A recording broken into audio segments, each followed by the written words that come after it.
Hello friends, make me pure में आप सभी का बहुत बहुत स्वागत है। आज जिस विषय पे हम बात करने वाले हैं वो है एक और केस स्टडी, एक पास्ट लाइफ रिग्रेशन को लेकर। एक बहुत ही अजीब सा सवाल आया, उसके बारे में आपको बताना चाहूँगा। मेरे पास एक सज्जन आए जो कि अपना रजिस्ट्रेशन कराने के बाद उड़ीसा से कहीं से आए थे। और वो उनका जो घर था वो समुद्र के बहुत पास। उनका कहना ये था कि मैं जहाँ पर रहता हूँ, यानी कि वो सज्जन जहाँ पर रहते हैं, उनके आसपास कोई भी सिख फैमिली नहीं है। पर उन्हें बचपन से सपने आते हैं जिसमें कि वो कुछ सिख लोगों को दिखते हैं और पंजाबी भी सुनते हैं। इवन दो वो उड़ीसा से हैं, उड़िया लैंग्वेज में ही बात ज़्यादा करते हैं। थोड़ा बहुत हिंदी बोल लेते थे, मतलब समझ भी जाते थे और बोल भी लेते थे।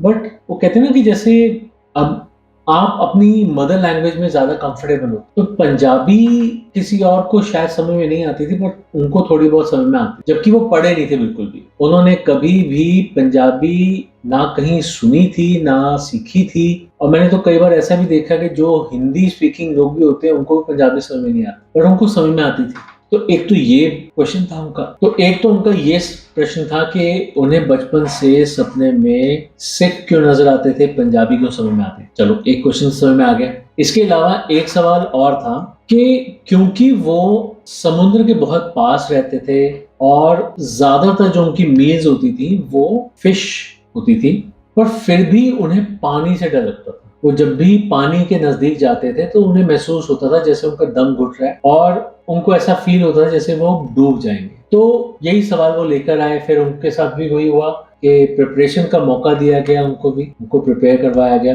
उन्हें जो हमने प्रैक्टिस करने के लिए कहा वो प्रैक्टिस उन्होंने किया, बहुत अच्छे से प्रैक्टिस किया। और प्रैक्टिस करने के बाद जब उनको डेट दी गई, क्योंकि उनको बहुत दूर से आना था, उड़ीसा से आना था, तो उन्हें पहले समझाया गया कि आपको कैसे आना है। आने के बाद आपको पूरा आराम करके फिर हमारे पास आना है। आने के बाद फिर उनसे बातचीत हुई और उस बातचीत करने के बाद हमने उनका सेशन परफॉर्म किया। तो जब सेशन परफॉर्म किया तो मतलब उन्होंने जो अपनी पास्ट लाइफ में देखा, तो इस लाइफ से पहले वाली जो लाइफ थी उसमें वो एक सिख फैमिली में जन्म हुए दिया था उन्होंने। तो इस जन्म से पहले वाला जो जन्म था उनका, वो एक सिख फैमिली में जन्मा हुआ जन्म था और उनका नाम था फौजा सिंह और उनका जन्म हुआ था शेखुपुरा में। मैंने बाद में उसे गूगल करके देखा तो शेखुपुरा जो है वो आज की डेट में पाकिस्तान में स्थित है, यानी कि पाकिस्तान में जो पंजाब है उस जगह वहां पर एक शहर है शेखुपुरा। और शेखुपुरा भी एक बड़ा शहर है, तो उसके किसी छोटे से गांव में हुआ था। तो हमने शेखुपुरा को देखा था। उन्होंने जो अपनी पास्ट लाइफ देखी तो उसमें अपनी फैमिली को देखा, अपने पेरेंट्स को देखा, अपने भाई बहन को देखा। और उन्होंने बताया कि वो उस समय में क्या होता था कि फ्रीडम मूवमेंट भी चल रही थी, तो कभी वो दिल्ली आ जाते थे, कभी वो जलंधर आ जाते थे, कभी वो अमृतसर चले जाते थे। तो वो ऐसे फ्रीडम मूवमेंट के साथ जुड़े रहते थे अपनी तरफ से, क्योंकि जवान खून था, बच्चे थे, तो अपनी तरफ से वो पार्टिसिपेट करने की कोशिश करते थे। तो एक तरह से वो शहीद भगत सिंह से बहुत ही ज्यादा इंस्पायर्ड थे। तो बहुत से लोगों को गिरफ्तार किया गया था, जेलों में भरा गया था और उन बहुत से लोगों में से एक वो भी थे जिनको जेल में भर दिया गया था। जब से वो जेल में थे तब से उनके पेरेंट्स को उनकी कोई खबर ही नहीं कि वो कहाँ हैं, जिंदा हैं या मर गए। उन्हें ये भी नहीं पता था। अब वो जेल में थे, एक तरह से वो एक गुमनामी जिंदगी जी रहे थे, पता ही नहीं था उनके पेरेंट्स को, उनकी फैमिली को, उनके बारे में कुछ भी। तो ऑल ऑफ सडन एक दिन क्या होता है कि कुछ अंग्रेज आते हैं, कुछ इंडियन सोल्जर्स भी आते हैं, उनको ले जाया जाता है और ले जाने के बाद एक शिप में बिठा दिया जाता है। अब वो जो शिप होती है उसमें वो जैसे बताते हैं कि उनको निचले कैबिन में बिठाया गया था जहां पर के घुटन सी थी, कुछ लोग उल्टियां कर रहे थे, कुछ लोग बीमार हो रहे थे, मतलब सी सिकनेस हो रही थी। तो जो लोग नीचे बैठे हुए थे उन सभी लोगों को चप्पू चलाना होता था, बहुत से काम करने होते थे। तो वो शिप जो था, उस शिप को ले जाया जा रहा था इंग्लैंड, और इंग्लैंड में ले जाने के बाद इनको वहां पर वहां की जेल में रखा गया। अब क्यों लेके गए इनको तो समझ में नहीं आया कि जब जेल में रखना था तो मेरे को मेरे देश में क्यों नहीं रखा गया। तो इनका बताना था कि जब ये वहां पर जेल में थे तो वहां पर सभी जो हिंदुस्तान से लाए हुए कैदी थे उन सभी का पूछना था कि हमें यहाँ पर क्यों लाया गया। तो पहले पहले तो कोई जवाब नहीं दिया गया। फिर किसी ने आकर बोला कि शायद इनको फौज में भर्ती कर रहे हैं, क्योंकि उस समय में वर्ल्ड वॉर का टाइम था, तो उनको कहीं भेजना था लड़ने के लिए। तो फिर उसके बाद पता चला जी कि इनको वर्दी दी गई, उनको थोड़ी ट्रेनिंग दी गई, और ट्रेनिंग देने के बाद जैसे होता है ना कि एक तोपें जाती हैं तो तोपों के साथ उनके गोले जाते हैं, माल उठाने के लिए लोग चाहिए होते हैं, लेबर चाहिए होती है, तो इन लोगों को एज लेबर वहां पर यूज किया। कहीं पर सड़कें बनानी होती थी तो सड़कें बनाने के लिए उनको यूज किया गया, जैसे एक लेबर होती है उस तरह से यूज किया गया। तो कभी कहीं जा रहे हैं, कभी कहीं जा रहे हैं, कभी शिप में बैठ के जा रहे हैं, मतलब वहां पर कई लोगों की मृत्यु हो गई सिर्फ शिप्स की वजह से। वो उस एनवायरनमेंट को, उस वो वाटर सिकनेस को वो बर्दाश्त नहीं कर पाए। ये जवान थे, ये जोशीले थे, तो ये बर्दाश्त कर पाए, तो बहुत से लोग मारे भी गए। इनका बताना था कि इनको अफ्रीका में कहीं भेजा गया, फिर उसके बाद वापस ये इंग्लैंड आए। इंग्लैंड आने के बाद एक इनको मौका ऐसा मिला कि ये अपने दस्ते से थोड़े से अलग हो गए, और वहां पर नदी थी जिसमें ये कूद गए। अब इनका बताना है कि ये वो थेम्स रिवर थी जो कि लंदन के बीचों बीच से निकलती है, और जब वो गिनती की गई, कैदियों की गिनती की गई या फिर उन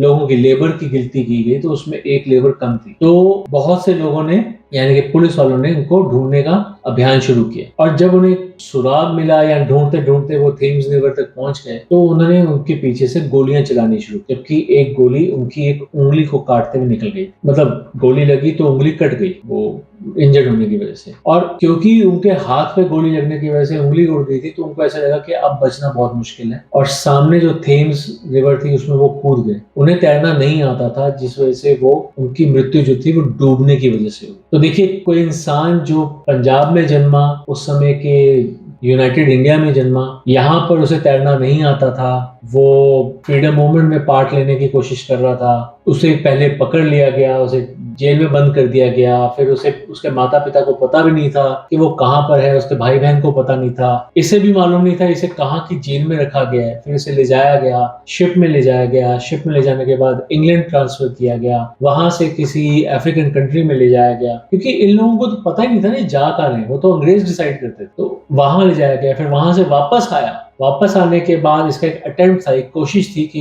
ये वहां से निकल सके। इसे भी मालूम नहीं था कि वहां से निकलने के बाद भी अपने घर वापस कैसे आएगा, और एक कोशिश थी कि शायद मैं बच जाऊं, शायद मैं बच जाऊं। इसे गोली भी लगी, और उसके बाद ये पानी में डूब के मरा। और देखो, वो इंसान जब आज उड़ीसा में पैदा हो चुका है, इतना इतना बड़ा हो चुका है, और वहां पर उड़ीसा में तो माना जाता है कि उनका ये कहना है कि वो जहाँ रहते हैं उस घर, उस गांव के लोग तो सारे के सारे मछुआरे ही होते हैं, हर कोई समुद्र में जाता है। और ये एक अकेले वाहिद इंसान है जो कि समुद्र में नहीं जाते, ये डरते हैं पानी से। लोग इस चीज में उनका बहुत मजाक भी उड़ाते हैं। तो इनका ये सवाल भी था, इनका सिखिज्म पे सवाल भी था कि सिख लोग इनको क्यों दिखते हैं, फिर उनको पंजाबी समझ में कैसे आ जाती है। और बस इनका एक मलाल था कि काश वो पंजाब इंडिया में होता, ताकि वो अपने जन्म स्थान पे जाकर मिल सकते अपने पुराने लोगों को, क्योंकि जो वो जान चुके थे कहाँ उनका जन्म हुआ था, बट क्योंकि वो पाकिस्तान में है, वो भी वो समझते हैं कि पाकिस्तान जाना इतना आसान नहीं है और बहुत सारी डिफिकल्टीज आएंगी, तो इसलिए फिर वो वापस ही चले गए। उन्होंने ये अटेम्प्ट नहीं किया, ना ही इस बारे में सोचा।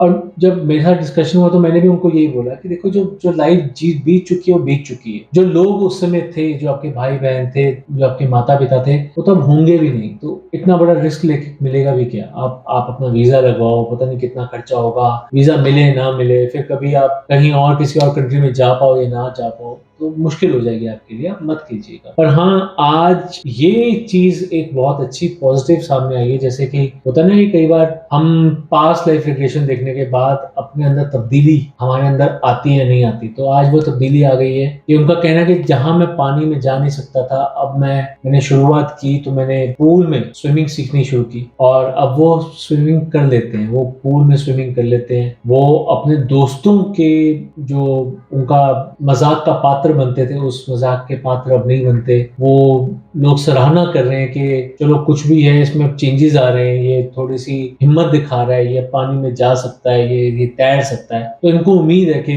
कभी ना कभी वो समुद्र में भी जा पाएंगे अपनी नाव के साथ, जैसे उनके घर वालों का काम होगा शायद नाव में, तो नाव में जा पाएंगे, वर्क वगैरह वगैरह। ऐसे कई सारे मेरे पास केसेस आए हैं जिसमें कि पानी के जो केसेस हैं कहीं ना कहीं से कोरिलेट करते हुए मिले हैं। तो ऐसा ही ये केस भी है, इसमें उन्होंने जो देखा वो मैं आपके साथ शेयर कर चुका हूँ। तो ऐसे हमारे कई सारे प्रॉब्लम्स होते हैं, जैसे पानी से डर लगता है किसी को कुछ डर लगता है, किसी को कोई लॉस हो गया होता है, किसी का कोई प्रियजन चला गया होता है, किसी का कोई प्रियजन के साथ बहुत प्रेम होता है, तो वो प्रेम क्यों है मेरा, या किसी को किसी ने बहुत परेशान किया होता है उसकी लाइफ में, तो ऐसा वो मेरे साथ क्यों कर रहा है। तो ऐसे बहुत सारे सवाल होते हैं जिनके बेसिस पे कई लोग अपने पास्ट लाइफ रिग्रेशन करवाना चाहते हैं और करवाते हैं। तो अगर आपका भी ऐसा कोई सवाल हो तो you are most welcome, we can try that, we can do it. और डेफिनेटली ये मैं आपको बता सकता हूँ कि अगर आप अपनी पास्ट लाइफ में जा पाए तो बहुत ज्यादा चांसेस हैं कि आपकी लाइफ से वो जो हर्डल है वो आपकी लाइफ से निकल जाता है, और कहीं ना कहीं आपके अंदर का वो भय, आपके अंदर का डर जो है वो खत्म हो जाता है। तो अब उन्होंने ये भी बताया कि पीछे वो पटना साहिब गए थे, क्योंकि पटना साहिब में गुरुद्वारा है, पटना शहर में एक गुरुद्वारा है पटना साहिब के नाम से, और वहां पर जाके उन्होंने रहकर सेवा भी की। बहुत ही सेवा भावनाएं हैं वो। भगवान में कोई ऐसा नहीं कि वो अपने भगवान को नहीं मानते या फिर वो सिखिज्म में ज्यादा बिलीव करते हैं, पर वो समझते हैं कि मैंने जन्म लिया था ऐसे परिवार में जहाँ पर गुरबानी थी, जहाँ पर कि गुरुओं को माना जाता था। तो अगर मैं तब कुछ नहीं कर पाया तो मैं, क्योंकि मेरा खिंचाव है मुझे रात को दिखते थे, मुझे पंजाबी समझ में आती थी, तो मैं अब भी वो सेवा क्यों ना। वो अपने मन की तसल्ली के लिए, अपने मन की सेटिस्फेक्शन के लिए गुरुद्वारे जाते हैं। उनके गांव में कोई गुरुद्वारा नहीं है, बट हाँ वो अब कोशिश करते हैं कि यात्राएं करें और वो गुरुद्वारों में जाकर एक तो अपनी माथा टेकें और जितनी हो सके वहां पर सेवा करें। तो ये भी एक पार्ट था जो मैं आपको शायद बताना भूल गया था। So this is how that case studies, वो मुझे भी बहुत पसंद आई, मुझे भी बहुत अच्छा लगा ऐसा पास्ट लाइफ का एक पार्ट बनते हुए। और अगर आप भी चाहें तो आप भी अपना पास्ट लाइफ करवा सकते हैं। कोई सवाल हो आपकी लाइफ में तो उसके बारे में आप कुछ भी समझ नहीं पा रहे, जान नहीं पा रहे, तो हम जानने की कोशिश कर सकते। So that was all. अगर आप जैसे कि मैंने आपको कहा कि आपका सवाल हो तो आप हमारे गिवन नंबर्स पे कांटेक्ट कर सकते हैं। Will be more than happy to help you. So thank you very much for going through this video. Stay happy, stay blessed, stay safe, have a nice day, take care, bye.